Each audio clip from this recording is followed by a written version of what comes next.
as pessoas que estão chegando, as pessoas elegantes, por favor, cheguem mais à frente, por favor. Temos lugar aqui, por gentileza, jovem aqui, ó. Por favor, para você sair na filmagem, Aqui, irmão, amai-vos. Pensei que estava vestido todo de aivos aí, graças a Deus é amai-vos. Senta aqui, por favor, irmão. Senta aqui na frente. Vem. É o Arthur, pensei que fosse o Lázaro, sai para fora. Rafael Velasquez, a paz, vem para cá, por favor, tem mais espaço aqui. Luciano, fecha aqui, por favor, Luciano. Até parece que tem medo de aparecer na TV. Por favor. Pastor Ronaldo, por gentileza, as honras. Só queria lembrar os irmãos o seguinte, nós estamos tendo umas dificuldades por conta do negócio do cabeamento aqui, e as nossas aulas não estão sendo transmitidas online. Mas o rapaz encarregado de fazer as coisas aqui disse que essa semana que vem ele vai providenciar esse negócio do cabeamento aí. Acho que vai ser muito bom, que a nossa audiência aumenta significativamente, exponencialmente quando a gente está online, né? Para quem assiste aqui a Beirana, que assiste aqui presencialmente, não muda em nada, né? Mas para quem está lá do lado de fora, às vezes vai no horário, né, buscar o recurso, o subsídio, não encontra, aí desiste, né? Não vai ver depois. Então vamos ver se até semana que vem a gente resolve isso aí. Estou dependendo só do Serginho, mas né, se o Serginho fizer isso aí, está tudo certo. Brincadeira. Se dependesse do Sérgio, eu tenho certeza que isso já teria resolvido já. Vai além. E aí, Luiz Alberto, tudo bem? Tudo na paz? Tranquilo? Bom, queridos, vamos lá, vamos para mais uma escola bereana. Hoje é a nossa lição 13, a última lição do trimestre. Esse trimestre falou sobre autoridade do cristão, autoridade das armas espirituais, autoridade de Jeová. E hoje nós vamos ouvir. Ih, rapaz, mas não é brincadeira, não. O Jean está ressuscitando gente mesmo, né? O pastor Gilson Paulo chegou aqui. Estou gostando de ver, Gilson. Bacana.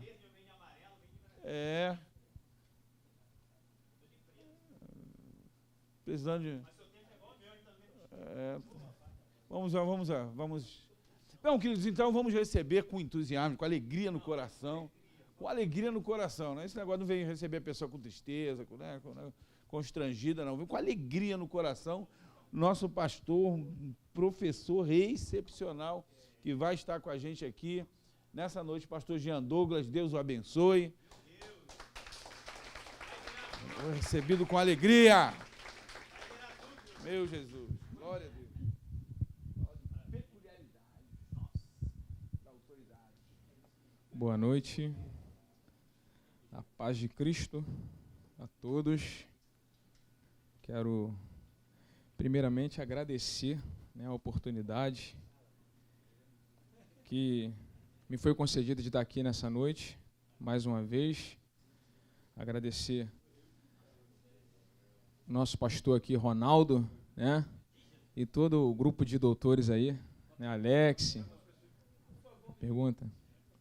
Para frente, por favor, o pastor Ronaldo está pedindo para sentar aqui mais à frente. Amém?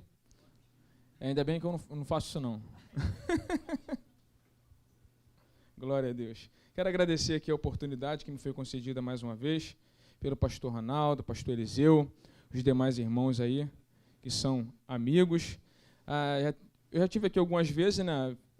A primeira vez eu lembro que eu fiquei muito nervoso, e hoje não mudou nada, eu continuo ficando nervoso, né? Passou aí algumas vezes e eu continuo ficando nervoso, porque é muita responsabilidade, né? Nós sabemos que a nossa igreja goza de um corpo docente excepcional, como disse o pastor Ronaldo, mas o corpo docente da igreja é excepcional, assim como o corpo discente também. Os alunos aqui são muito bons também, né? Se você passar para os alunos aqui, eles vão dar uma aula aqui também.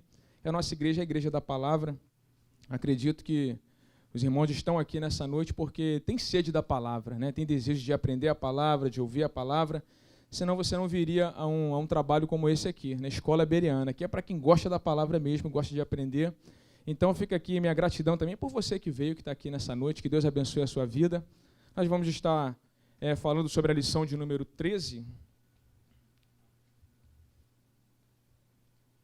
peculiaridades da autoridade espiritual, né? Eu coloquei aqui no princípio um breve resumo aqui do que nós estudamos até aqui, né? É importante a gente frisar isso. Vou passar aqui rapidinho. Tem aqui o texto áureo. E aconteceu que, concluindo Jesus o discurso, a multidão se admirou de sua doutrina, porquanto os ensinava com autoridade e não como os escribas, né? O nosso texto bíblico básico é o texto de Atos 2, 42 a 47, né, que você sabe de cós salteado, né? E perseveraram na doutrina dos apóstolos, na comunhão, no partir do pão, nas orações. Em cada alma havia temor. Basicamente, a gente vai falar em cima desse texto, né, de Atos 2, do 42 ao 47.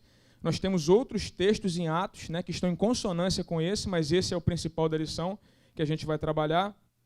E, basicamente, a gente vai falar sobre por que exercer a autoridade espiritual, né, por que e para quê, quais são as marcas dessa autoridade na igreja, que é o que está registrado aí em Atos capítulo 2, né, e que a gente vai aprender também que para que você tenha autoridade, você precisa respeitar a autoridade, né? A nossa autoridade ela é delegada, né? Nós temos autoridade que nos foi delegada, né, por Cristo. A gente vai falar mais à frente aqui. Eu botei aqui um resuminho que eu disse, lá em cima não vai aparecer, a parte de cima lá, mas aqui um resuminho das lições que nós estudamos até aqui.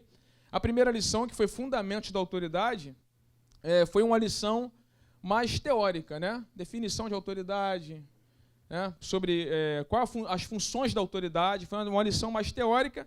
E a de hoje, que é o que está fechando, né? Que é a última aqui que a gente vai falar, peculiaridade da autoridade espiritual, ela já é uma lição com ênfase prática, não é isso, pastor Ronaldo? Com ênfase prática. Se você prestar atenção aí, a lição de hoje ela traz uma ênfase mais prática, fechando o que se iniciou, né, com a lição mais de conceitos, teoria, hoje a gente vai falar mais de prática. Aqui eu dividi essa parte que está em vermelho, é o que nós chamamos das fontes de autoridade. O que seriam as fontes de autoridade? A lição 2, autoridade suprema de Jeová, Deus. Né? Deus ele é soberano, destaquei ele só isso. Deus é soberano, ou seja, a nossa autoridade, nós exercemos essa autoridade, mas Deus é que exerce total autoridade. A plena autoridade está nas mãos de Deus. Né? Toda autoridade que é exercida aqui na terra ela foi permitida ou concedida por Deus. Isso em todas as instâncias, seja autoridade no governo, seja autoridade na família, seja autoridade espiritual, eclesiástica, tudo isso vai se submeter a quem? A Deus. A gente pode lembrar do exemplo de Jesus, quando ele está lá diante de Pilatos e fala para Pilatos, nenhuma autoridade seria dada se meu pai não tivesse te dado autoridade. Então, ou seja, meu pai te deu autoridade. Então, a autoridade, todas elas se submetem a Deus. A lição 3, nós falamos sobre a autoridade suprema de Cristo, porque Cristo é a fonte da autoridade da igreja. Por que Cristo é a fonte da autoridade da igreja? Primeiro, porque esse plano foi articulado, arquitetado pelo Pai. Né? O Pai arquitetou o plano da salvação, mas esse plano ele foi viabilizado, ou foi se tornado possível por meio da pessoa de Cristo. Cristo foi quem pagou o preço, né? Quem deu a sua vida, derramou o sangue pela igreja, por nós que estamos aqui. Então, Cristo ele é a fonte da autoridade da igreja. As 3 primeiras lições aqui, a 2, 3 e 4, vai falar da Trindade, Deus Pai, Deus Filho, Deus Espírito Santo. A autoridade suprema do Espírito Santo, que também é uma fonte de autoridade.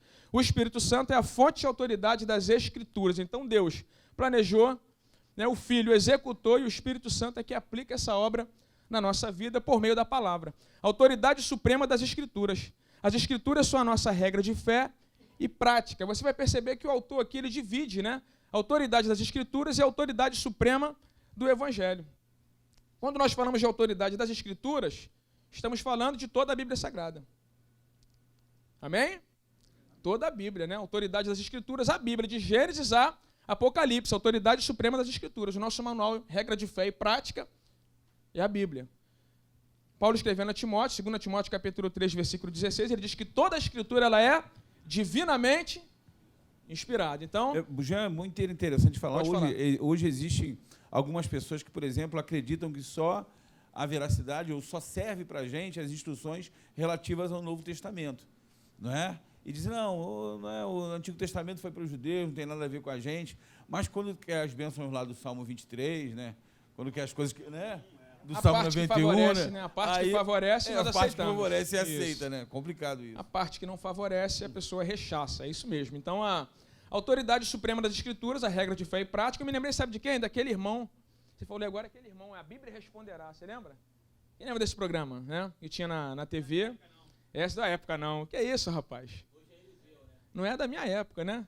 Hoje é Eliseu, mas ele dizia assim, pergunte ao irmão, falava o nome dele, e a Bíblia responderá. Né? Um asiático do olho puxadinho, não sei quem viu esse caminho, como é que é o nome do programa? Quem lembra aí? Caminho Antigo, lembrou ali o Alex. Eli Soriano, isso aí. Fugiu da memória aqui, mas ele... Eli Soriano, isso aí. Pergunte ao irmão Eli Soriano e a Bíblia responderá, mas ele ensinava que a Bíblia contém a palavra de Deus, né? E não ensinava que a Bíblia é a palavra de Deus, mas o apóstolo Paulo diz que toda a escritura ela é. Ele afirma ela é divinamente inspirada. E Pedro, no capítulo 1, versículo 21, ele também diz que os homens, né, que nenhuma profecia foi proferida por vontade humana, mas os homens falaram, profetizaram, movidos ou inspirados pelo Espírito Santo. Aí o professor de grego, aí, Eliseu, ajuda, né? Inspiração, acho que é telpneustos, não é isso? Soprado por Deus, né? Então, toda a escritura ela foi soprada por Deus, ela é inspirada por Deus. Então, ele divide aqui a autoridade suprema das escrituras, como um todo, Gênesis, Apocalipse, que está aí na sua mão, a Bíblia Sagrada, e a autoridade suprema do Evangelho, que parece que é a mesma coisa, mas não é, porque o Evangelho é a mensagem central das escrituras. De Gênesis a Apocalipse, você vai encontrar uma mensagem central. Que mensagem é essa? O Evangelho. Né? Que Deus, por meio de Cristo, né, ele providenciou o resgate, a salvação da humanidade, claro, de todo aquele que crê, né? De todo aquele que crê. Então, a autoridade suprema do Evangelho. E aí, a partir da 7 até 11, já vai começar a ênfase mais prática, a autoridade da santificação. Né? Santificação. Em Cristo, eu destaquei aqui, em Cristo, pelo Espírito e pela palavra, só para lembrar, em Cristo, porque Cristo é a base da nossa santificação. Né? O sangue dele que foi derramado é que nos purifica de todo pecado. Então, Cristo é a base. Pelo Espírito, porque o Espírito é o meio interno da santificação. Você só pode viver uma vida santa porque você agora é templo, é casa do Espírito Santo. E você recebeu o Espírito Santo porque Jesus morreu na cruz do Calvário, foi assunto ao céu, ressuscitou, foi assunto ao céu e enviou o Espírito Santo como ele havia prometido. Eu vou, mas vos enviarei outro Consolador. Então, em Cristo, que é a base, pelo Espírito, que é o meio interno da santificação, e a palavra, que é o meio externo da santificação. Né? A palavra é o meio externo. João 17, 17. Santifica-os na verdade, a tua palavra é a verdade. Então, o Espírito interno, a palavra, o meio externo. Autoridade da santificação. A autoridade da igreja, essa lição fala da igreja como organismo vivo, da igreja como um todo. Né? Você já ouviu aquela historinha, né, que nem todo mundo que frequenta a igreja é igreja. Né? Tem gente que frequenta a igreja, está na igreja a semana toda. Né? Pode ser um religioso, ser várias coisas. Agora, para ser igreja, né, ser igreja tem que estar inserido aqui, ó, em Cristo. Né? Para ser igreja, precisa estar em Cristo. Quer falar, Gilson? Você fez assim, pensei que você ia falar. Né? Oi? Está pensando, porque quando ele vai falar, você sabe que ele não fala, ele filosofa, né? Ele filosofa, ele não fala, não. Então, quando ele falar, vai sair um texto. Isso aí.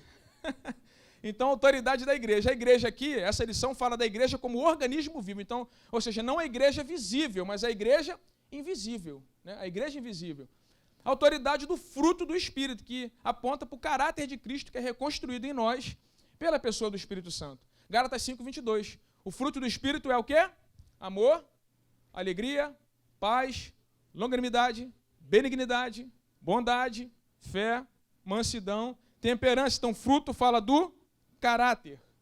Caráter. Você só pode viver em santificação e viver uma vida cristã, né, por meio do Espírito Santo. Por meio do Espírito Santo. O Espírito Santo vem para reconstruir, né, para reconstruir esse caráter de Cristo, caráter de Deus em nós, fruto do Espírito. A autoridade dos dons espirituais. Os dons espirituais são a capacitação, né? A capacitação para você exercer melhor, né, o teu ministério, o teu chamado, servir melhor o reino, servir melhor a igreja. A autoridade do cristão. E aqui, junto com a lição de número 8, que fala da autoridade da igreja, que é o organismo vivo, aqui a autoridade do cristão, o indivíduo membro do corpo de Cristo, né? A autoridade de cada cristão. Né? Você está aqui nessa noite, você tem autoridade. Né? Você tem autoridade. Tem gente que às vezes se converteu, aceitou Jesus, mas às vezes não exerce autoridade, professor Gilson, porque ele ignora que ele tem autoridade. Né? Mas quando você aprende que você tem autoridade pela palavra, aí sim você está possibilitado a exercer autoridade. Porque às vezes a pessoa tem autoridade, mas não sabe que tem autoridade. É para isso que tem o ensino da palavra, para você saber que você tem autoridade. Você sabe que você tem autoridade por meio da palavra, a autoridade do cristão. E a autoridade das armas espirituais, por causa que há uma batalha espiritual. Quem estava na aula passada foi ministrada pelo pastor Ricardo Silva, né? Ricardo Silva, um mestre, né, da palavra, uma bênção. Né? Eu comecei a assistir, não consegui assistir tudo, mas muito boa a lição. Né? Depois, inclusive, estava online, nesse dia estava online, né? Estava online, não estava não? Postaram depois? Ah, então assisti depois, foi isso então. Autoridade das armas espirituais que aponta para a batalha espiritual. Nós estamos aqui, a gente sabe que existe, que há uma batalha espiritual. E hoje nós vamos falar sobre peculiaridade da autoridade espiritual, marcas distintivas, né, dessa autoridade na igreja. Na igreja, ou seja, em você, cristão, e na igreja como corpo de Cristo como um todo. Tá? Eu vou passar aqui. Vamos dar início à nossa aula. Né? Perseverança nos ideais apostólicos. Né? Paulo ensina que nós estamos edificados sobre o fundamento dos apóstolos e dos profetas, Efésios 2:20. E que este fundamento é Cristo. Né? 1 Coríntios 3:11. Ninguém pode pôr outro fundamento, a não ser o que está posto, Cristo. Então, o ensino e a pregação apostólica foi o paradigma deixado para que pudéssemos dar continuidade ao que Cristo propôs. 1 Coríntios 12:28 vai dizer que, em primeiro lugar, pôs Deus na igreja apóstolos. Não que o apóstolo fosse o mais importante, ou fosse o primeiro, e os demais fossem secundários. Não, o sentido não é esse. O sentido é que os apóstolos serviram de modelo pedagógico para a igreja, modelo pedagógico. Né? Para que a igreja desse continuidade, eles seguiram o quê? O ensinamento dos apóstolos, o estilo de vida dos apóstolos. Né? Quando Jesus vai escolher esses 12, né, eu destaquei aqui uma coisa interessante, que Jesus, quando chama para a salvação, ele diz assim, vinde a mim todos. Não é assim? Jesus, ele seleciona para escolher, para ser instrumento usado por Deus, ele vai selecionar. Deus não faz acepção de pessoas para a salvação, não é isso, professor Gilson? Para a salvação. Mas agora, para escolher para o ministério, para a liderança, ele seleciona, uma seleção, ele faz uma seleção. Então, quando ele chama para a salvação, ele diz, vinde a mim todos que estão cansados e sobrecarregados, e eu vos aliviarei. Quando ele fala acerca do discipulado, a coisa muda de figura. Marcos 8, 34 e 35. Se alguém quer vir após mim, negue-se a si mesmo, tome a sua cruz e siga-me. Aquele que achar a sua vida, perdê-la-á, mas aquele que perder a sua vida por amor de mim, do meu evangelho, esse a achará. Uma análise simples no texto. Né? Quem quer vir após mim? Ele diz quem quer. Se alguém quer vir após mim, se alguém quiser, ele diz alguém. Alguém pode ser você, pode ser eu, pode ser todos nós que estamos aqui, ou qualquer um que estava ali ouvindo Jesus pregar. Se alguém não tem nome, alguém é qualquer um. Se alguém quer vir após mim, quer vir o que é após? O que é após, irmãos? Após é atrás. Após é atrás. Se alguém quer vir após mim atrás significa que você vai seguir Jesus, os passos de Jesus. Né? Quais são as funções da autoridade? Dirigir, que a lição fala, orientar e proteger. Então significa que seguir a Jesus é ser dirigido, orientado e protegido por ele. Não é fazer o que você quer, fazer o que Jesus quer. Fazer a vontade de Jesus. Então o preço do discipulado. Se alguém quer vir após mim, renúncia, negue-se a si mesmo, tome a sua cruz e siga-me. E aí Jesus escolhe, ele vai selecionar 12, João 15:16. Não foste vós que escolhestes a mim, eu vos escolhi a vós para que vades e des fruto, e o vosso fruto permaneça. Escolha. Então Jesus depois ele envia, ele delega a autoridade. Em Mateus 10 vai dizer que ele envia os discípulos e ele dá autoridade, desde que vos dou poder para pisar serpentes, escorpiões. Ele delega a autoridade para os discípulos. E mesmo aqui a gente está falando antes de descida do Espírito Santo, de batismo com o Espírito Santo, ele vai delegar a autoridade e os discípulos vão começar já a operar sinais, porque Jesus havia delegado a autoridade para eles. Se alguém quiser falar, irmãos, né, participar, me dá aquela sinalização, porque o pastor Ronaldo já me conhece, eu vou rápido, né, se deixar eu vou embora. Fala aí, professor Gilson. Pode falar. É porque eu estou aqui com o pastor Ronaldo, né, aqui confabulando e, evidentemente, essa reflexão, essa ida e vinda num texto, que tem uma correlação, que você falou agora, em relação ao peso do Antigo Testamento para nós e quanto a palavra de Deus, enfim. Vou falar mais à frente. Ah, vai? Então, mas pode falar. Pode falar. Não, porque você colocou aí com destreza que a igreja está fundamentada nas doutrinas dos apóstolos e dos profetas, as quais desembocam em Cristo, que é o fundamento da igreja. Tudo que os apóstolos ensinaram, bem como os profetas, destacando Cristo como fundamento, tem relevância para nós, portanto, igreja. Tem até uma frase do pastor Silas Malafaia, vou usar a sua autoridade, pastor Ronaldo, né, do Silas Malafaia. Assim, o Antigo Testamento não serve de compêndio doutrinário para a igreja. Ele sempre fala isso. É a frase do pastor Silas, e eu a compreendo da seguinte forma: Antigo Testamento é palavra de Deus, né? Evidentemente manifestando a sua revelação ao longo do tempo na construção das suas alianças e das dispensações manifestas nos textos.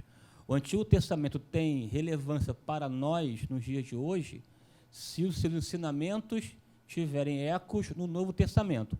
Qualquer ensinamento do Antigo respaldado pelo Novo, ele tem viabilidade para nós. A guisa de exemplo, a guarda do sábado.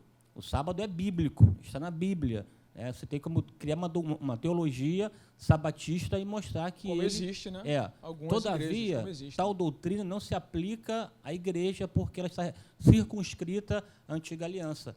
Logo, é uma doutrina bíblica, porém, não se aplica à igreja, porque a igreja está calcada nos textos do Novo Testamento. Ela é, por natureza, neotestamentária, de sorte que o Antigo Testamento tem peso, porque ele serve de preparação para essa construção manifesta em Cristo. Todo o Antigo Testamento aponta para Cristo. Tem que fazer uma correlação entre o que é doutrina, o que é o costume da época, o que é a tradição. Não é? Por exemplo, vamos dizer assim, um mandamento que tem respaldo no Novo Testamento, no Antigo Testamento. Obedecer é melhor do que sacrificar. Não é? E tem eco. Agora, por exemplo, coisas que diziam respeito, por exemplo, a costumes lá nos arraiais hebreus, não tem a ver mais com a igreja. Não se aplica à igreja. Não se aplica à igreja. Se aplica somente ao povo judeu. É porque aquelas leis eram purificação daquele povo e para exigências para aquela circunstância em especial, para que eles não se contaminassem, por exemplo, com costumes de outros povos pagãos. Tanto que vai ter aquela assembleia em Atos 15... Exatamente. Né? Justamente para diferenciar aquela primeira igreja influenciada pelo judaísmo e a igreja que surge em Atos 11, 26, Antioquia da Síria, que é uma igreja já desligada do judaísmo. Maravilha. Surge como cristianismo propriamente dito.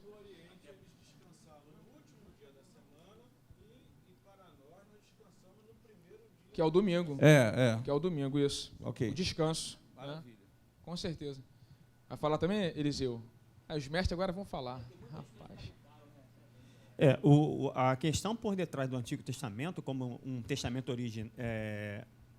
primário, o primeiro testamento, é que o que concerne a pontos doutrinários para Israel não se enquadram perfeitamente para a igreja pelo seu contexto universal, a igreja como um mundo todo. Então, você tem ali um ponto de costume, só que princípios espirituais por detrás de um ponto do Antigo Testamento são válidos para a igreja.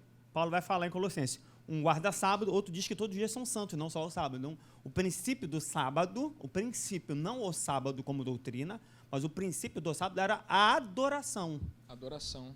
Separar um dia para Deus. Um dia, ou seja, dedicado a Deus. A preocupação de ter o descanso do corpo, a preocupação do descanso da terra, a preocupação da adoração coletiva e privada, no caso individual da casa, está como princípio básico para a igreja no culto nas casas, como era a igreja de Atos, né? A igreja casas. Então, você tem esse princípio, não a doutrina sabática, mas o princípio por detrás.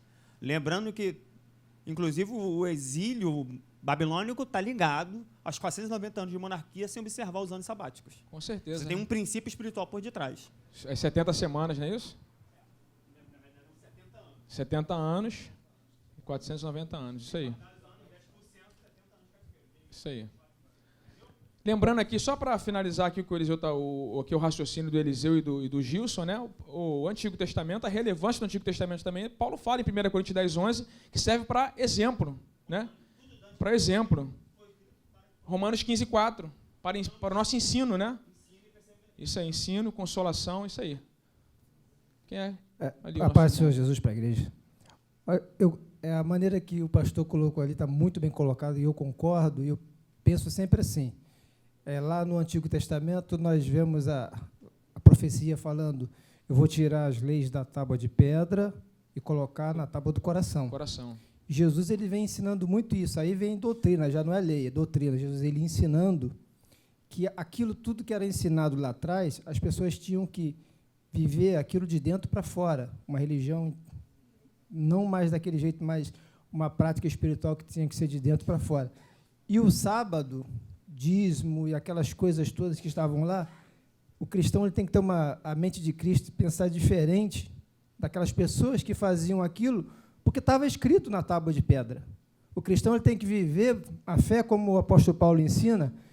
Se eu der meu corpo para ser queimado, fizer isso, fizer aquilo outro, mas se eu não tiver amor naquilo que eu estou fazendo, não adianta nada. Então, quando eu falo muito do sábado para algumas pessoas... Vocês estão dando minha aula toda, hein? Inclusive para os sábados. Vou acelerar. Tá tudo aqui que eles estão falando, tá tudo aqui. Para alguns sabatistas que eu conheço, que vêm conversar comigo, eu costumo dizer que o que Deus está pedindo lá atrás, em relação ao sábado, é justamente em relação ao dízimo. A gente ofertar um pouco daquilo que nós temos, seja em recurso financeiro ou seja de tempo. Não necessariamente que seja sábado, domingo. Se o sujeito trabalha no sábado, tem uma segunda-feira inteira que ele podia guardar para Deus. Aí não vou fazer isso porque só pode se for no sábado. Ele não está entendendo o que está dizendo lá atrás, que o Novo Testamento vai dizer de uma forma bem clara: a letra mata e o Espírito vivifica. O Espírito da lei é que a gente tem que trazer para a gente, foi como o pastor colocou ali, muito bem colocado. A diferença de ritual e vida aí, né? Ritual e vida cristã, paralelo. Posso continuar? Amém? Obrigado pela participação ali, o irmão. Né? Vamos continuar aqui. A doutrina apostólica, né, não diz respeito apenas ao ensino teórico dos apóstolos, mas ao modo de vivendi dos mesmos. Né? O ideal aponta para a forma apostólica de viver o evangelho e não somente aquilo que o senhor falou agora aí. Né? A religião, né, a religiosidade e a vida prática. Né? Tem uma diferença de a pessoa ser religiosa, né, e, de fato, viver o evangelho, que é o que os apóstolos faziam. O ideal aponta para a forma apostólica de viver, né? Viver o evangelho e não somente de falar sobre ele. Os apóstolos imitavam a Cristo, como o próprio apóstolo Paulo diz de si mesmo, né? Sede meus imitadores, como eu sou de Cristo. Então, eles falavam em nome de Cristo, né? Em nome de Cristo, Atos 4:12. Nenhum outro nome é dado entre os homens pelo qual possamos ser salvos, né? Atos 4:12, Atos 5:40, eles pregavam em nome de Cristo. E Paulo diz em 2 Coríntios 5:20 que nós somos o quê? Embaixadores. Né? Nós somos embaixadores. Todos nós aqui somos um apóstolo em potencial, porque somos embaixadores de Cristo. O que é embaixador? Um representante. Nós somos representantes de quem? De Cristo. Eles estavam autorizados a falar de Cristo, eles falavam em nome de Cristo, porque eram submissos a Cristo. Lucas 24:49, Jesus deu uma ordem: ficar em Jerusalém, até que do alto sejam revestidos do Espírito Santo. Aí Atos 1:12, você vai perceber que depois que Jesus é assunto aos céus, versículo 11, aí no versículo 12 diz que eles ficaram em Jerusalém e se reuniam para orar. Vai citar o nome dos 12, de Maria e das mulheres que seguiam a Jesus, que permaneceram ali em Jerusalém, no cenáculo, em oração, seguindo a orientação de Jesus. Eles eram submissos, né, a Cristo. Eles suportaram tribulações e perseguições por amor a Cristo. E eles combateram, né, diversas heresias aqui relacionadas a próprio documento, o próprio escrito do primeiro século, que é chamado de Didaquê, né, que é a instrução, a doutrina dos apóstolos, fala um pouco sobre isso, né, sobre combater heresias. Eles combateram heresias acerca da natureza de Cristo, acerca do Espírito Santo. É um documento dos ensinos dos apóstolos que fala sobre batismo e santa ceia, fala sobre a vida prática dos apóstolos, como eles viviam, como era a vida deles e outras questões mais. Vou passar aqui. Podemos dizer aqui que o ensino dos apóstolos possuía dois aspectos. O primeiro, o ensino por preceito, né? Ou seja, como foi falado aqui já do valor do Antigo Testamento, né? O ensino apostólico era baseado nos escritos veterotestamentários. Você vai ver a pregação de Pedro em Atos 2, do 14 ao 36, está toda baseada onde? No Antigo Testamento. A diferença é que Pedro pregava aquele texto, contextualizava para aplicar à igreja, para que o povo pudesse entender, para aplicar aquilo a Cristo. Estevão, em Atos 7, do 11 ao 60. Todo o discurso de Estevão está baseado onde? No Antigo Testamento. A própria pregação de Jesus estava baseada no Antigo Testamento, até porque o Novo Testamento ainda não existia, né? Filipe, em Atos 8, 26 ao 40, na conversa dele com o eunuco, ele vai se basear onde? Em Isaías. O eunuco está lendo Isaías, ele chega e vai explicar o livro de Isaías para que o eunuco se converta, né, a Cristo. Assim como os próprios ensinamentos de Cristo, o ensino por preceitos. E o ensino por exemplo. Né? Se existe algo que desautoriza o nosso ensino, é falar e não praticar o que se fala. Né? A multidão discerniu o ensino de Cristo e o ensino dos escribas. Nós lemos aqui em Mateus 7, 28 e 29, que é o texto áureo, está lá também em Marcos 1, 22, né, que eles se admiraram da sua doutrina, né, porque ele ensinava como quem tinha autoridade e não como os escribas e fariseus. Aí alguém vai dizer assim, são os sinais, né, que havia por meio de Cristo que não estava na vida dos fariseus e dos escribas. Mas também nós podemos aplicar aqui que Jesus pregava e praticava o que ele pregava. E a própria Bíblia, em Mateus 23, diz que os fariseus ensinavam, mas não praticavam aquilo que ensinavam. O próprio Jesus disse, olhe para o que eles pregam, mas não para o exemplo que eles dão. Pode falar, Gilson. Pode falar. Só para fechar essa lacuna que a mim pareceu que ficou aberta, sobre o valor do Antigo Testamento, né? É uma discussão não é nova. Segundo século, Marcião queria até reescrever um cânon específico dele, somente focado nos textos de Paulo, e dizia ele, né, o Antigo Testamento pinta um quadro de um Deus que mata mulheres, crianças, todo mundo, um Deus cruel. Esse Deus não tem nada a ver com o cristianismo. Então, portanto, ignora o Antigo Testamento e somente foca-se no Novo, um grande equívoco. Porque se nós hoje tirarmos o Antigo Testamento do Novo Testamento, o Novo Testamento perderá a sua configuração total. Haja vista mais de 1000 citações do Antigo que constam no Novo, e o Novo, portanto, só é compreensível à luz do Antigo Testamento. O Antigo Testamento, de verdade, criou a base. Tanto é verdade que as primeiras falas dos apóstolos, bem como de Jesus, referências feitas ao Antigo Testamento. Para se cumprir o que disseram o profeta, são expressões bíblicas em sentido. Então, o Antigo Testamento é bíblico, é palavra de Deus. E, além disso, Deus trabalha com princípios. Princípios são imutáveis, seja do Antigo ou no Novo Testamento. Mas, um exemplo, adultério. O princípio de fidelidade conjugal está lá no Antigo e no Novo. Serve para o Antigo e para o Novo Testamento. Isso não muda. É por isso que é importante entender... A diferença é que Jesus é outro nível, a diferença que não é só só essa. isso. Mas tem a referência no Antigo, né?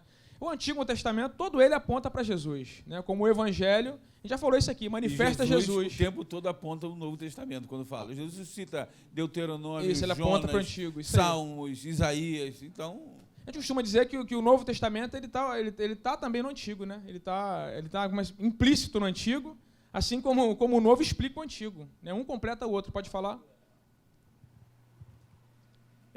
Quando você falou da interpretação dos textos, a igreja só tinha o Antigo Testamento como palavra de Deus. Vai se utilizar largamente do Antigo Testamento como palavra de Deus e vai aplicá-la a partir de Jesus. Contudo, dentro do contexto judaico, eles vão usar basicamente 2 tipos de interpretação, chamada Pesher e Darash.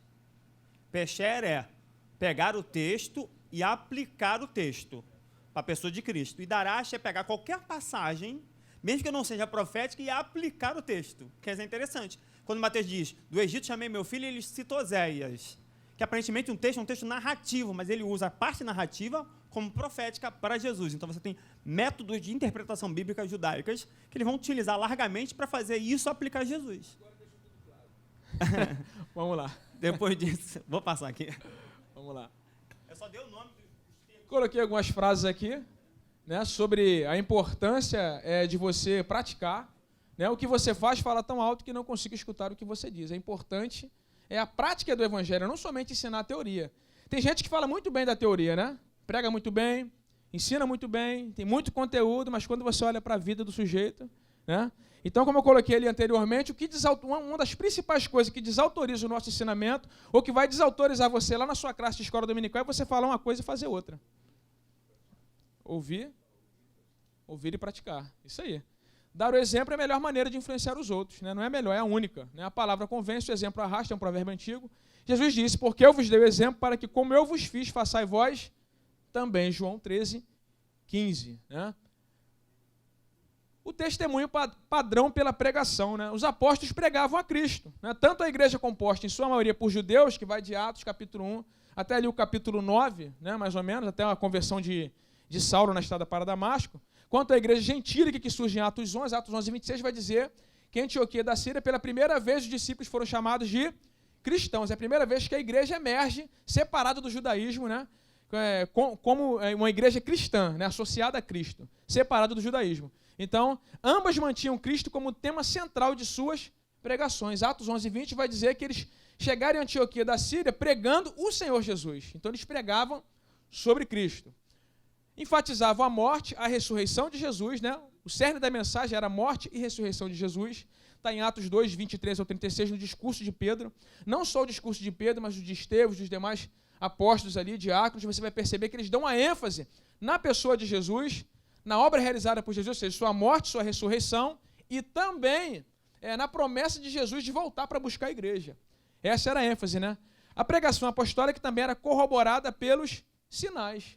Os sinais que aconteciam, né, por meio da pregação dos apóstolos, confirmavam, como está lá em Marcos, capítulo 16, versículo 20.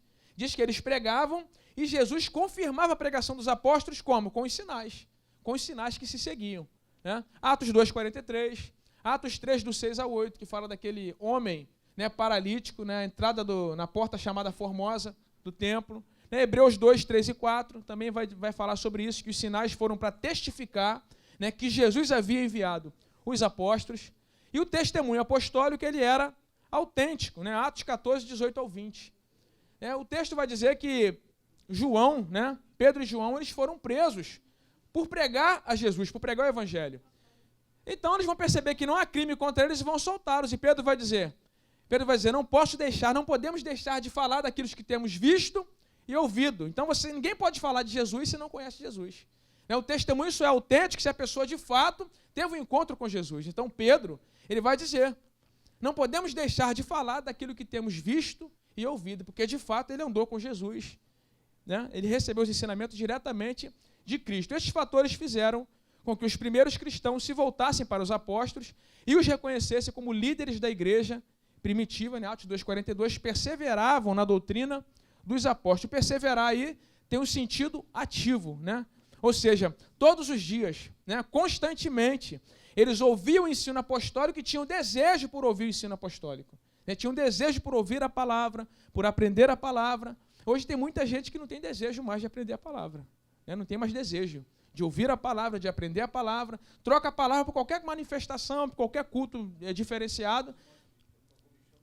Comichão nos ouvidos, né? 2 Timóteo capítulo 4, versículo 3. Isso aí. O pastor Ronaldo está falando aqui que nos últimos dias, né, Paulo fala que amontoariam para si doutores conforme, né, seus próprios desejos, suas próprias cobiças, né, teriam comichões nos ouvidos. 2 Timóteo capítulo 4, versículo 3. Em segundo lugar aqui, desculpa, pode falar. A gente pode dizer que em determinado momento, até esse fluxo migratório que tem, às vezes, de pessoas que saem de uma igreja e para outra, é porque elas ficam procurando só aquilo que lhes agrada. A pessoa só quer, só quer aquele cardápio que faz bem a elas. Enquanto ela não está sendo confrontada, né, o pecado dela, o erro dela, o modo de pensar dela não está sendo confrontado, quer dizer, aquilo é agradável para ela, ela continua. A partir do momento que aquilo começa a incomodar, eu vou procurar uma outra coisa, né, que me faça bem. É um negócio complicado isso. Porque essas pessoas não têm a Bíblia como a gente falou aqui, como regra de fé e prática. Né? Quando você entende que a Bíblia é a palavra de Deus e que ela é a profecia suprema, superior, né, que as demais profecias ou qualquer outro tipo de revelação que alguém venha a ter tem que submeter a Bíblia, tem que passar pelo crivo das Escrituras, a pessoa não ficaria batendo cabeça para lá e para cá. Uma das coisas mais interessantes que foi erradicada, eu acho que foi erradicada, eu nunca mais, pelo menos, eu vi. Não sei se existe ainda, pode até existir, mas era muito comum entre os crentes há 30 e poucos anos, quando me convertia. Era a caixinha de promessa. Acho que acabou, nunca mais eu vi, né? Pelo menos não tenho visto nas livrarias evangélicas, que eu achava que esse negócio era um mal, cara. Porque o cara baseava a vida dele só por aquilo que ele pegava ali no dia. O judeu mas também ele só tinha coisa boa, O judeu tinha o mezuzá, né? Também era mais ou menos uma caixinha de promessa, parecido. Diferente. Mas o cara todo dia só pegava um negócio, meu irmão, Deus está contigo, vou te abençoar. Pô, não tinha nenhuma, sabe, nenhum aperto, nada. O pastor Silas Malafaia, nosso pastor, falou uma vez que ia fazer uma caixinha só com... Ele falou, vou fazer uma caixinha de promessa diferente, só com texto para... Só para arrepiar. Para confrontar. Isso aí. Hoje o nosso contexto... O nosso original daqui não aparece, não ouve lá e o pessoal não entende. É que hoje, infelizmente, assim, o contexto evangélico ele está muito light, está muito baseado somente no ter, no possuir, nas bênçãos, e não a igreja voltada para um contexto cristão. Ou seja, em vez de ser evangélico, ser um cristão Porque o cristão, ele é amante da palavra e procura andar segundo a vontade do Senhor. Duas letrinhas que mudam aí. O evangelho do ter, não do ser. O evangelho do ser exige, né? O evangelho do ser exige abdicar. A renúncia. Renúncia. Negue-se a si mesmo. Vinde após mim. Tome sua cruz. Eu gosto e de. siga-me. Quem já ouviu aqui eu falar, eu falei isso já centenas de vezes aqui. Eu gosto dessa expressão, o evangelho do tô salvo, tô curado, tô feliz. É o evangelho que atende a minha necessidade, tô feliz. Não é um evangelho que não te constrange em algumas situações. O evangelho que não exige de você determinadas coisas. A partir do momento que exigir, você fala, pô, vou embora. Já não dá mais para mim. Tá pesado. Né? Tá estreito. Tá esquisito. Não dá. Jesus... Aí tem pessoas que falam o seguinte, não, mas Jesus chamou a gente para ser feliz, não para sofrer. Eu não vi isso. Eu não confesso que eu não consigo ler isso na Bíblia. Jesus nos chamou para sermos santos, não para sermos felizes. Às vezes o negócio vai ficar esquisito para o nosso lado, amigo. Sacrifício, querido, sacrifício. Até porque tomar a cruz não me parece que seja... Boa. Né? Tomar a cruz não me parece que seja algo prazeroso, né? Prazeroso, não me parece ser um meio de prazer, né? Parece mais ser um meio de disciplina, né? Tomar a cruz é um meio de disciplina, né? Para mudança, transformação. Né? O tópico 2 fala comunhão com os irmãos. Né? Comunhão com os irmãos. Isso aqui, esse tópico é interessante. Né? Comunhão, koinonia, significa aquilo que se tem em comum. Ainda que este termo traga consigo o sentido de parceria e compartilhamento, como está registrado em Atos capítulo 4, 32 ao 37, também em Atos 2, né, que fala muito da parceria e do compartilhamento, a comunhão cristã também fala de intimidade.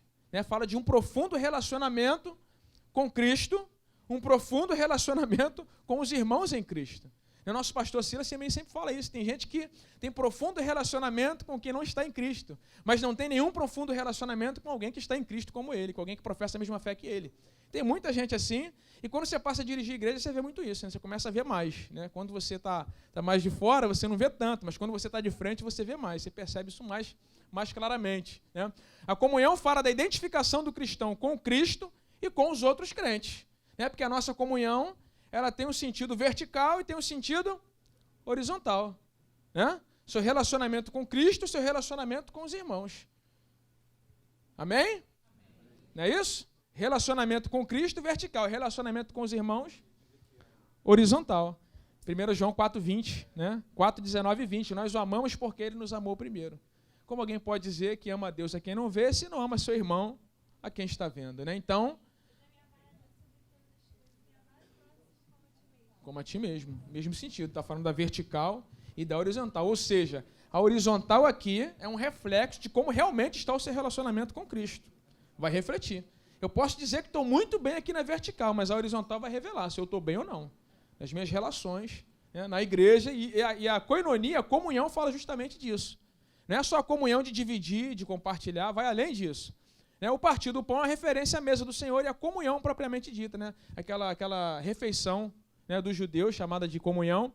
Né, para nós, nos remete à ceia. Né, 1 Coríntios 11, 24 a 29, ato pelo qual afirmamos a nossa comunhão com o cabeça, que é o Cristo, e nossa comunhão com o seu corpo, que é a igreja. 1 João 7, se andarmos na luz, como ele na luz está, temos comunhão uns com os outros, e o sangue de Jesus Cristo, seu Filho, nos purifica de todo pecado. Eliseu me olhou assim. Vai falar, Eliseu? Pode falar, fala aí. O grande insight aí da questão é entender o pré-pascual e o pós-pascual. Antes da Páscoa, como se via Jesus, os próprios apóstolos, como viam Jesus antes da Páscoa, e após a Páscoa, Jesus ressuscitado e tudo aquilo que ele representa na própria figura da festa, é que vai mudar completamente ao longo do tempo a visão deles em relação ao que é reino. Qual a pergunta dos apóstolos, quase 500 irmãos que veem Jesus a ser assunto, como você disse, né? Verbo bonito, não sei nem conjugar isso. Ascender aos céus. Restaurarás Israel agora? Jesus não é Israel, é reino. Então, isso tem que mudar uma concepção que vai sendo tratada ao longo de um período. Até que se chegasse a uma maturidade, você tem uma ruptura com o judaísmo a partir da figura de Paulo. Os próprios apóstolos tinham essa dificuldade, né? Sim, tiveram essa dificuldade, porque está ligado a um conceito pré-pascual ainda. Porque a Páscoa símbolo da libertação, só que Jesus não libertou uma nação, libertou os pecados da nação e do mundo. Então você tem todo um trabalho de salvação sendo feita, mas a expectativa deles era Israel. Restaurar Israel, não é eles saber o que o Pai predeterminou pelo seu poder, recebereis poder, ser minhas testemunhas. A questão não era Israel, era reino. Então, eles tinham essa dificuldade de entendimento. Por isso, também, muita gente tem essa dificuldade de entendimento de ver partes, como Jesus falou, antes da morte e depois da morte. Mas tudo é inspirado e é válido. Mas você tem um trabalho, uma tessitura, o texto vem sendo trabalhado para ampliar a mente das pessoas, as quais vão ler o texto posteriormente. O pastor Ronaldo está assim, pensativo, introspectivo. Vamos lá. A comunhão é indispensável à unidade, né? A comunhão aponta para a unidade, né? João 17, 21. A gente vai ler aqui em Atos 2 mais à frente, que antes da gente finalizar a lição, a gente vai ver mais à frente, a forma como a igreja, né? A forma como as pessoas se convertiam ao evangelho. Era muito mais pela forma como a igreja vivia do que simplesmente pela pregação, né? A forma como eles viviam. João 17, 21, Jesus disse, como eu e o Pai, né, somos um, que eles sejam um, para que o mundo creia que tu me enviaste. Então, o mundo, né, o mundo daquele tempo olhava para a igreja e via na igreja, né, via Cristo na igreja. A forma como Cristo se relacionava, eles viam no relacionamento da igreja, daquele tempo, o relacionamento da igreja.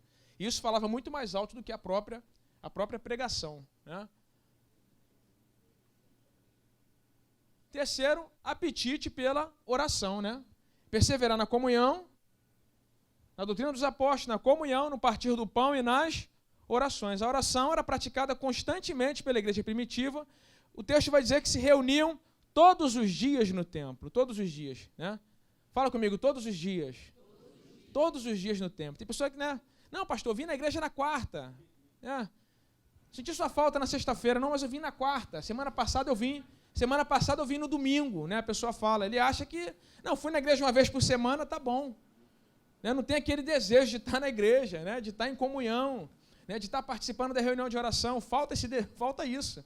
Né? Nós estamos falando da igreja do século XXI. Se a gente fizer aí fizer um contraste entre a igreja de Atos 2 e a igreja de hoje, como o nosso irmão aqui, Reginaldo, né, isso falou aqui, a gente vai perceber que há destoa realmente. Agora, a gente não pode também querer pegar a igreja daquele tempo e botar hoje, que não tem como. O contexto é diferente, né? O contexto é diferente, é histórico, cultural, em todos os aspectos, um contexto diferente. Agora, como o Eliseu falou aqui, os princípios se aplicam a hoje, os princípios, né, de perseverar na doutrina dos apóstolos, na comunhão, no partir do pão e nas orações. Os princípios continuam valendo, né? O próprio Jesus, ele ensinou e incentivou os discípulos a orar, né? Vós orareis assim, já conhece o modelo de oração, né? Ele ensinou e incentivou.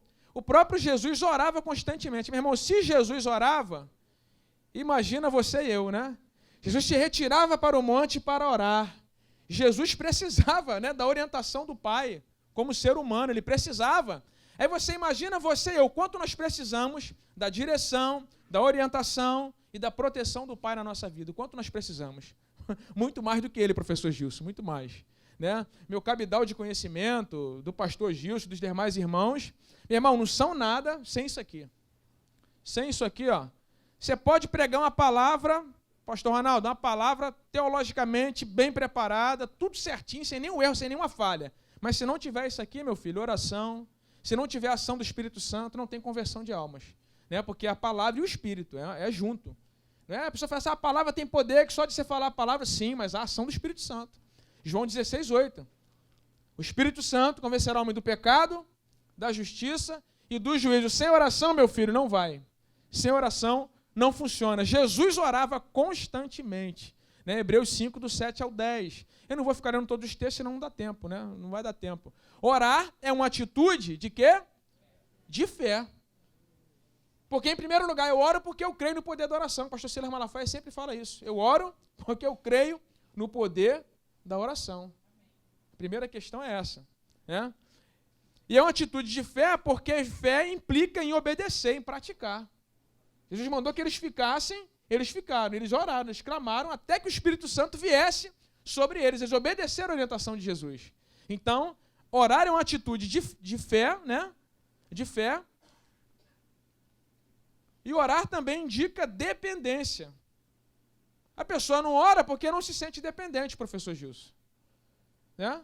Não se sente dependente, mas a igreja dependia de Jesus. Você vai ver aqui Atos 4, 23 ao 30, dependência. Vamos abrir lá? Atos capítulo 4. Quando Pedro estava preso, né? Quando Pedro estava preso,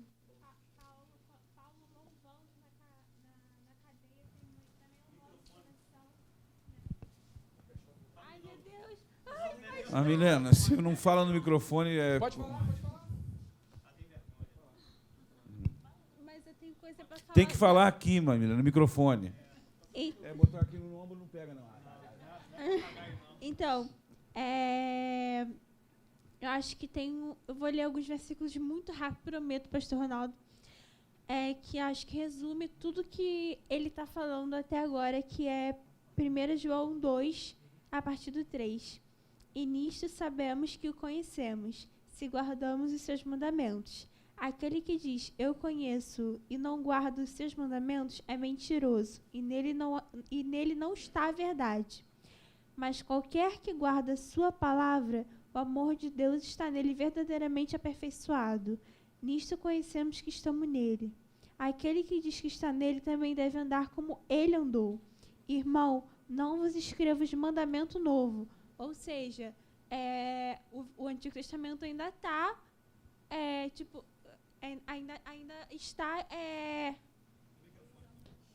O Antigo Testamento ainda não foi, nossa, não quero mais. Mas simplesmente o próprio Jesus e os discípulos,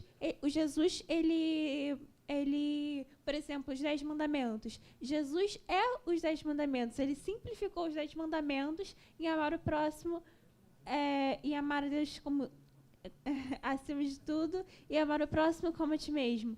Então, um exemplo dos 10 mandamentos. Porque se eu, por exemplo, se eu prostituo, eu não estou amando a Deus. Então, eu penso dessa forma, continuando. Irmãos, não vos escrevo os mandamentos novos, mas os mandamentos antigos que desde o princípio tiveste.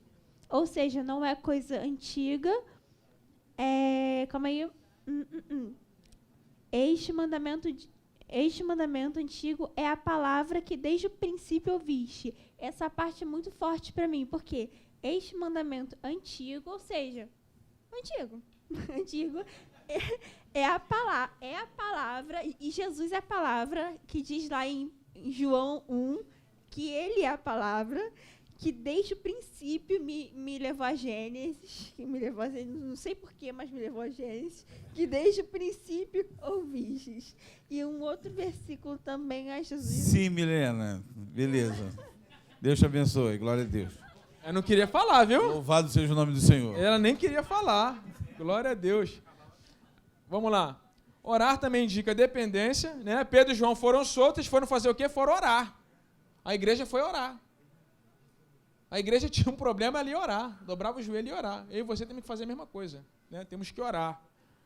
A oração é o único meio de se comunicar com o Pai. O poder de Deus se manifesta na vida da igreja que ora. Né? Se você orar, meu irmão, alguma coisa vai acontecer. Se você clamar, alguma coisa vai mudar, alguma coisa vai acontecer. Quando você ora, né? Atos 4, 31. Quando eles oravam, moveu-se o lugar, né? O texto vai dizer que eles foram cheios do Espírito Santo e anunciaram com ousadia a palavra de Deus. Existe uma maneira certa de orar, sim ou não? Existe uma maneira certa de orar?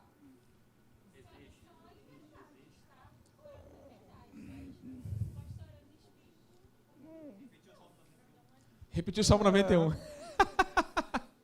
Eu me lembro que a gente ia fazer umas visitas, rapaz, nas casas aí tenebrosas, e a irmã entrava orando o Salmo 91. Ela começava, aquele que habita no esconderijo do Altíssimo. A gente botava o pé na porta, a pessoa já caía endemoniada lá dentro. Falei, irmão, não precisa orar o Salmo 91. O cara já caiu lá, vamos lá.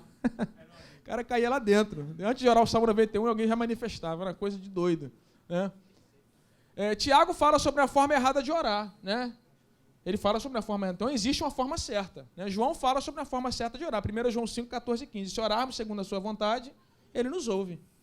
E se sabemos que ele nos ouve, podemos ter a certeza de ele que já nos concedeu aquilo que lhe pedimos.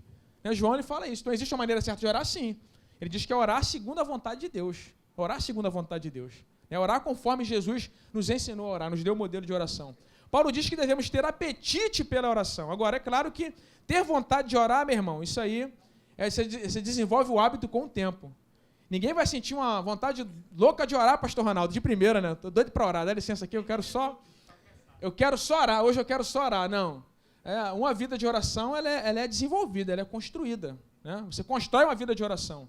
Você desenvolve o hábito de orar. Então, 1 Tessalonicenses 5,17. Orai sem cessar. E que o Espírito Santo nos ajuda a orar corretamente. Nós temos o Espírito Santo que nos ajuda a orar como convém, nos orienta a orar da maneira correta. É por isso que João disse, está vendo? Se orarmos segundo a sua vontade, como oramos segundo a sua vontade? Auxílio do Espírito Santo. O Espírito Santo auxilia você a orar da forma correta, né, de acordo com a necessidade. Pode falar. Ô, Ronaldo. Pastor Ronaldo. Orai sem cessar.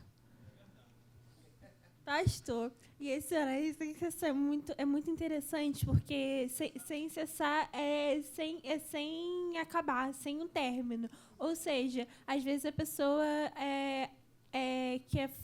que é novo na fé acha que precisa ficar orando. Não, acordei, vou orar, vou ajoelhar e dormir, ajoelhar. Não, é orar sem cessar o dia todo, em pensamento, em espírito, sabe? É orar em espírito.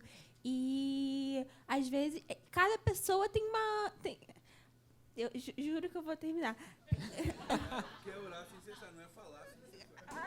Eu tô aqui para tu não falar sem cessar. Tô terminando.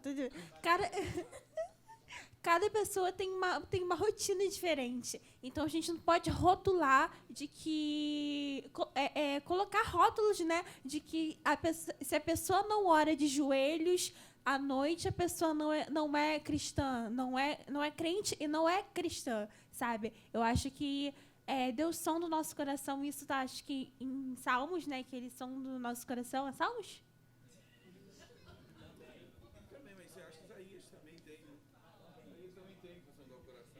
Então, Deus são do nosso coração. Então, é importante que a gente separe um momento com Deus em casa e tal, mas eu vivo orando, tipo, no ônibus. Então, isso é orar sem cessar. Glória a Deus. Dois aspectos da oração que ela até falou aqui, né? A oração que você faz, a gente chama de oração congregacional, com a igreja. O Espírito Santo desceu sobre a igreja quando eles estavam reunidos, irmãos, orando. Né? Reunião de oração.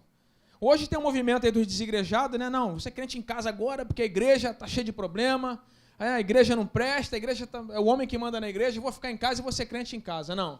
A Bíblia fala que eles foram impactados pelo Espírito Santo como reunidos, não foi separados. Né? Grandes coisas Deus realizou por meio da igreja quando eles estavam reunidos, orando no cenáculo. O Espírito Santo veio dessa forma. A oração devocional é o que Jesus ensinou em Mateus 6,6, é quando você ora em casa. Né? Aí sim a oração em casa. Então tem dois aspectos aí. A oração em casa que tem em Mateus 6,6, Jesus disse assim: entra para o teu quarto, fecha a porta, que o teu pai vem ao culto e te recompensará. Então, ou seja, existem dois aspectos da oração. A oração que você faz aqui e a oração que você faz na sua casa, sozinho. Né? Quando você fecha a porta do teu quarto, quando você dobra o joelho à noite ou de manhã, o horário que você tira para orar. Então tem dois aspectos aí a oração, mas ambas são importantes, né, para o crescimento espiritual, para desenvolver em direção à maturidade. Uma dúvida? Pode falar que qualquer coisa, né? Tem os universitários. Então, Corta ela também. A palavra de Deus diz que quando a gente fala em línguas, a gente está edificando a nós mesmos. Quando a gente ora em línguas, é uma maneira do Espírito Santo interceder por nós? É uma maneira dele... Olha... É uma espécie de intérprete, né? O Espírito Santo é uma espécie de tecla SAP que ajuda nesse aspecto. Na verdade, diz que quando você não sabe orar corretamente, ou não sabe pedir como convém. Exatamente. Ele Às vezes intercede com gemidos inexprimíveis. Por isso que ele usa ele de alguma maneira traduz aquilo que você quer. Calma, Eliseu. Mais ou menos por aí. Calma que a hora já está avançada, Eliseu. Né? Vai. Tá?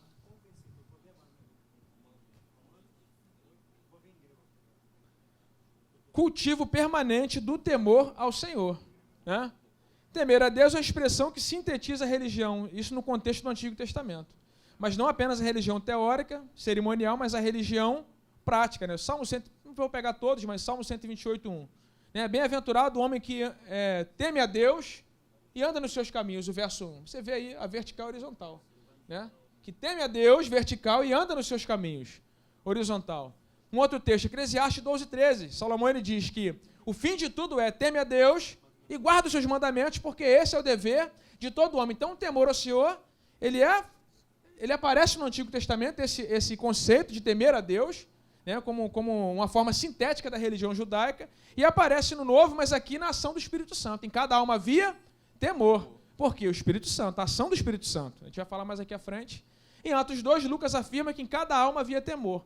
Ou seja, a presença, a habitação, a ação do Espírito Santo produziu esse temor nos primeiros cristãos. Né? Jeremias 32:40 fala que Deus colocaria o temor, né, no coração do seu povo, colocaria o temor. Né? Como isso? Foi falado aqui já, não sei quem foi que falou, não me lembro agora, sobre a questão de internalizar a lei, né? Que a lei estava do lado de fora, estava na tábua de pedra. Agora a lei está onde? Nas tábuas de carne do coração. E quem é que faz isso? É o Espírito Santo. O Espírito Santo é que internaliza a lei. Né? Então, o que é temer a Deus? Em resumo, temer a Deus é reverenciá-lo.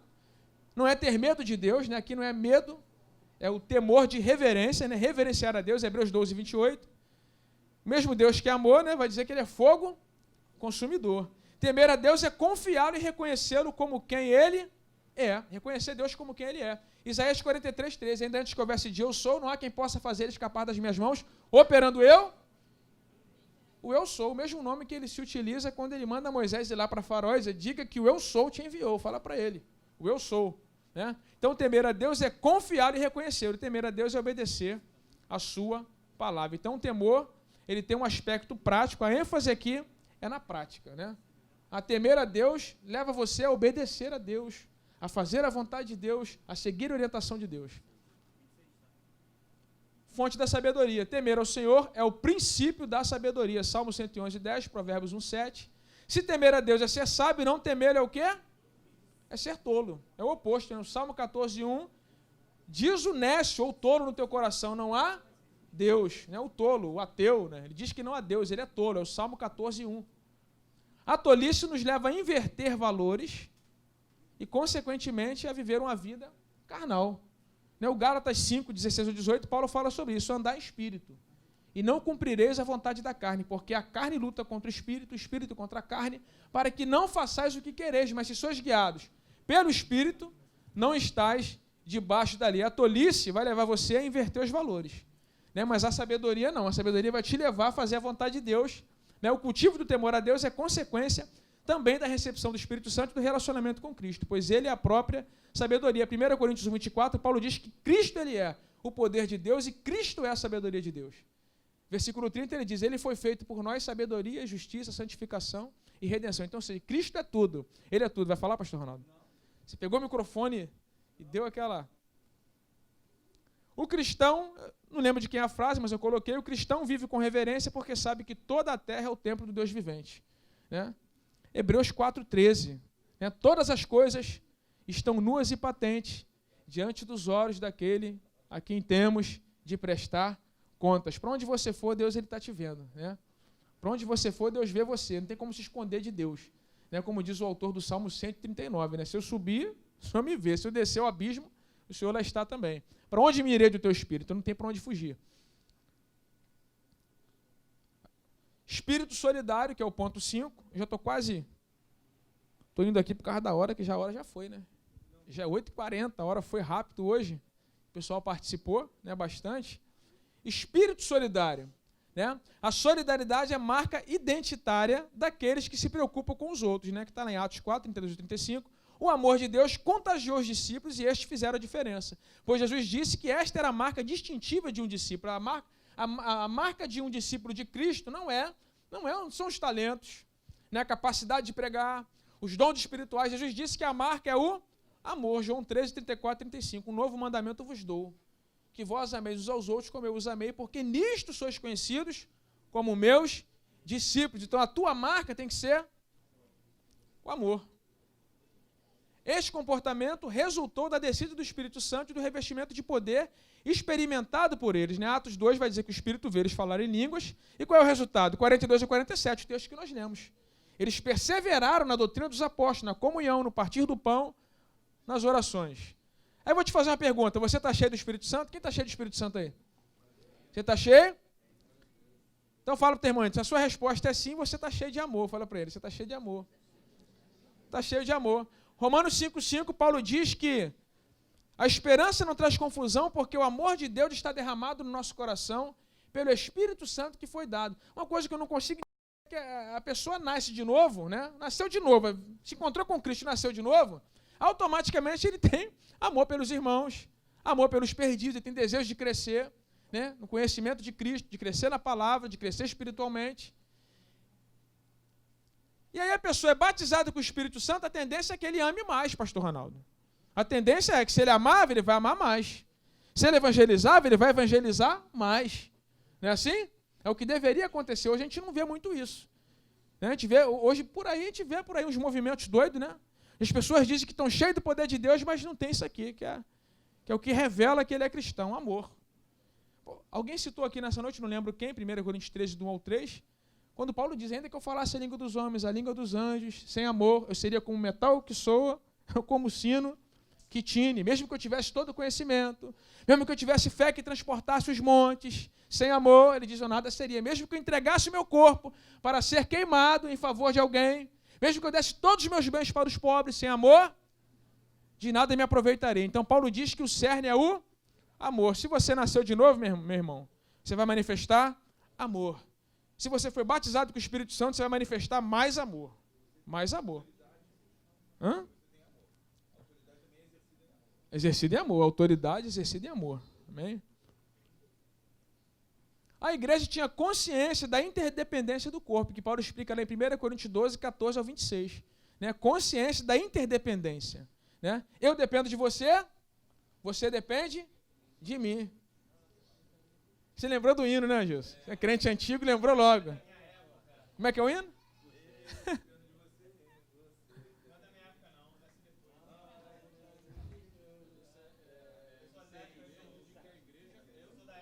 A igreja é um corpo. A igreja é um organismo vivo. O organismo vivo é um corpo.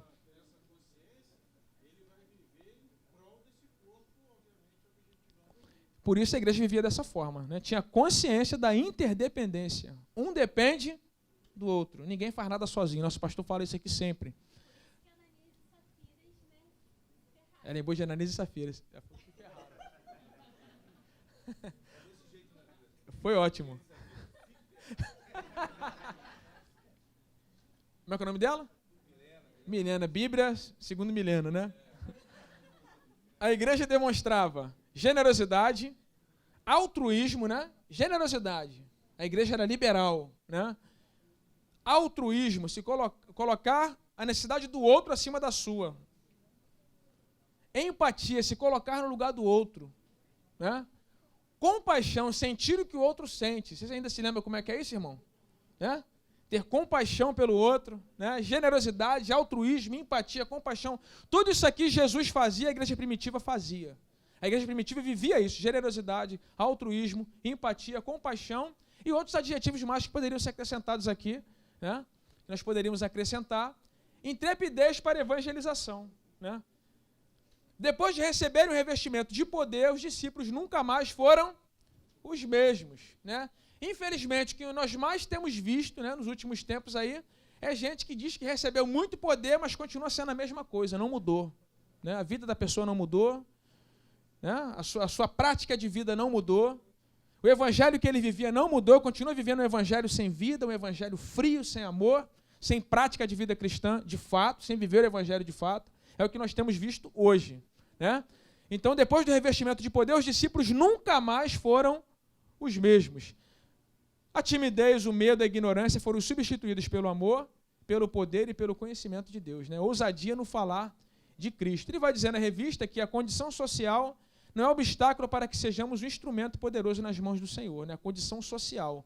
e nem a condição cultural ou capacidade intelectual. A gente não está falando que ninguém precisa estudar para servir melhor a Deus. Não é isso. O sentido é que você não depende da questão social, cultural ou intelectual para ser um instrumento na mão do Senhor. Prova disso os próprios apóstolos, os primeiros apóstolos, Pedro, Tiago, João, que eram pescadores, que o próprio texto vai dizer, em Atos 4,13, em outros textos, que eles eram indoutos, iletrados. Né? Eles não tinham instrução. E mesmo assim, né, a primeira pregação de Pedro, 3.000 se converteram. Né? Eu nem sei quantas mensagens já preguei para 10 se converter. Eu não lembro não, pastor Ronaldo. Né? Mas, irmão, isso aqui é sério, irmãos. É um confronto, nós estamos sendo confrontados. Tem uma frase do John Maxwell, que eu me fugiu da memória agora, mas ele fala que a igreja orou 10 dias, né, pregou um sermão e 3.000 se converteram. Ele diz, nós oramos 3.000 dias, né, nós oramos 10 dias, pregamos 3.000 sermões e um se converte. Ele fez essa frase. Né? E de fato é isso que está acontecendo. A nossa igreja agora, o nosso pastor Silas Malafaia tem falado aí de uma mudança, né, no ano que vem, que ele vai fazer um trabalho no ano que vem diferente, né? Justamente por isso, por causa da evangelização, né, e de discipular pessoas. O pastor Silas Malafaia tem falado que ele vai enfatizar a evangelização e o discipulado no ano que vem. Por quê? Porque nós estamos satisfeitos de ficar dentro das 4 paredes. Nós estamos aqui, está confortável, está tudo legal, né? Estamos vivendo bem, não está faltando nada, vamos embora. Está todo mundo com a barriga cheia, vamos embora. Então, ano que vem vai ter uma mudança. Por quê? Porque nós vamos enfatizar evangelização e discipulado. O Eliseu está animado ali, porque ele já está falando que vai evangelizar muita gente, né, Eliseu? Vai discipular muita gente, pastor Eliseu. Né? O obstáculo, irmãos, olha só, o único obstáculo para você falar com ousadia, né, falar de Cristo com ousadia, só tem um obstáculo. O obstáculo é você não dar ouvidos à voz do Espírito Santo e viver como se não conhecesse a verdade.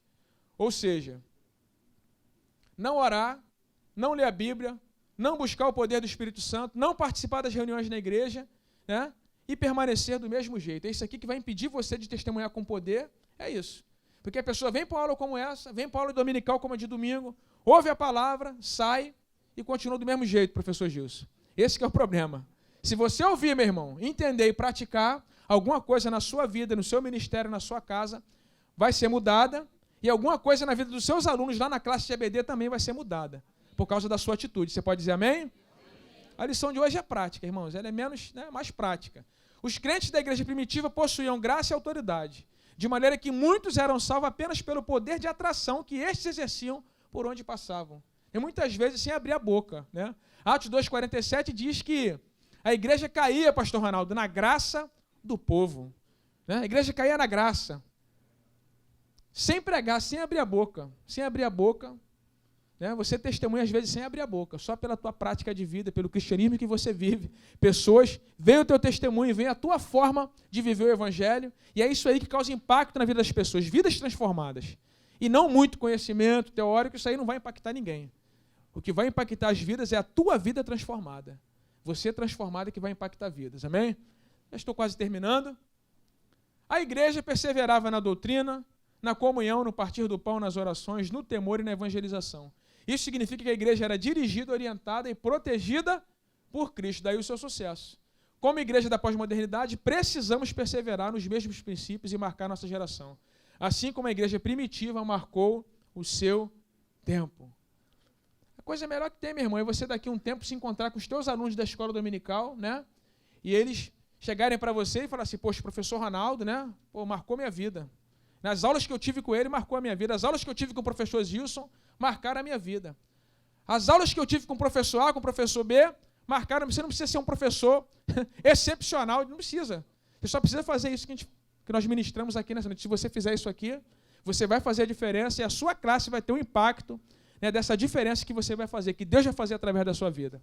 Tá bom? Que Deus abençoe você, em nome de Jesus. Já falei demais.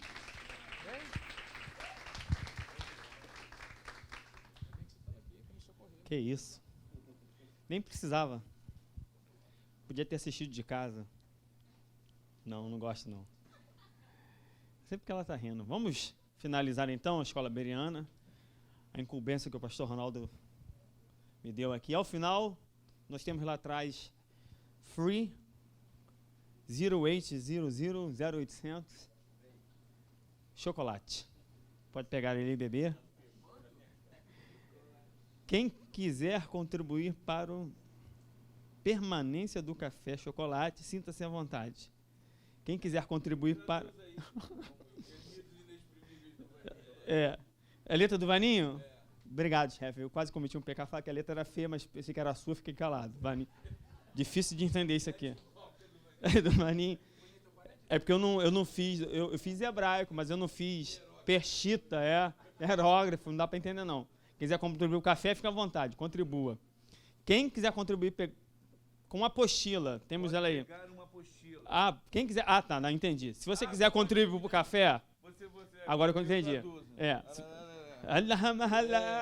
Quiser contribuir para o café, você ajuda com café, aí você pega, não é venda não, é uma gratificação. Aí você pode pegar as últimas edições da jornada, como apostila, Apocalipse, do Ricardo Silva, Reforma Protestante do Gilson Paulo. Essa daí eu tenho 10 em casa. A mesma, E o legado histórico da Reforma. Pastor Samuel Malafaia também é muito bom aquela apostila que ele fez. Então lá, beba um café, o chocolate, contribua e pegue lá uma cópia de cada apostila. E Deus te abençoe em nome de Jesus. Pastores que estão aqui, pastor Gilson Paulo. É uma de cada? É uma só que pega? Meu Deus do céu. Tem que beber 10, 4 cafezinhos e ajudar com 4. Mas qual apostila? Qualquer uma, as 3, as 4? Deixa levar, Vaninho. Dá conhecimento para o povo. Dá conhecimento para o povo. Depois eu desconto do seu ordenado. Pastor Gilson Paulo, por gentileza, venha fazer a oração de encerramento. Eu não queria falar, mas o senhor está muito elegante de amarelo. Obrigado. Nada. Ficou muito bonito em você. Queridos pais de Cristo. Não, é só orar para ir embora, não é para dar Nosso Deus e Pai, muito obrigado por esta noite, por esta aula, pela tua presença, pela comunhão que manifesta entre os nossos irmãos. A Ti seja a glória, o louvor, a adoração, Senhor. Que as Tuas ricas bênçãos atinjam de forma impactante as nossas vidas, para que possamos traduzi-las para a glória do Teu nome. E que domingo de manhã, Senhor, que cada aula seja dada com graça, unção, mediante a condução extraordinária do Teu Santo Espírito.